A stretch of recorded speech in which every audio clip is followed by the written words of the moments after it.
দেশে প্রকৃত মুক্তিযোদ্ধার সংখ্যা নিয়ে দীর্ঘদিন ধরেই বিতর্ক চলে আসছে। ১৯৯৪ সালে সরকারি নথিতে যেখানে এই সংখ্যা ছিল ৮৬,০০০, ২০২৪ সালে এসে তা বেড়ে দাঁড়িয়েছে ২,০৮,০০০-এ।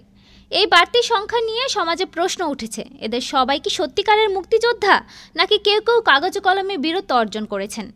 সরকারি তথ্য অনুযায়ী বর্তমানে মুক্তিযোদ্ধা হিসেবে স্বীকৃতদের সংখ্যা ২,০৮,০৫০ জন।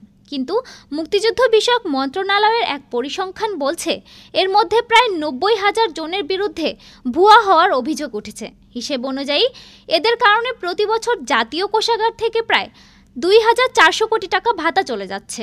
জাতীয় মুক্তিযোদ্ধা কাউন্সিল জামুকা এবার এসব অভিযোগ যাচাই করতে মাঠে নেমেছে।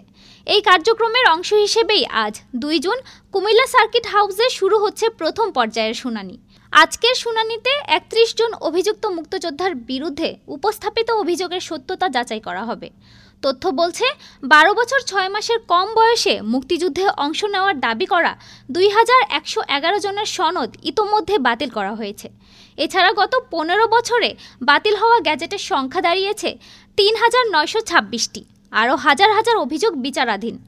একজন মুক্তিযোদ্ধা বর্তমানে বছরে সর্বনিম্ন ২,৬৭,০০০ টাকার সরকারি সুবিধা পান। এই হিসেবে ভুয়া সনদধারীরা বছরের পর বছর ধরে রাষ্ট্রীয় অর্থভাণ্ডার থেকে বিরাট অঙ্কের অর্থ তুলে নিচ্ছেন, এমনটাই অভিযোগ উঠেছে নানা মহলে।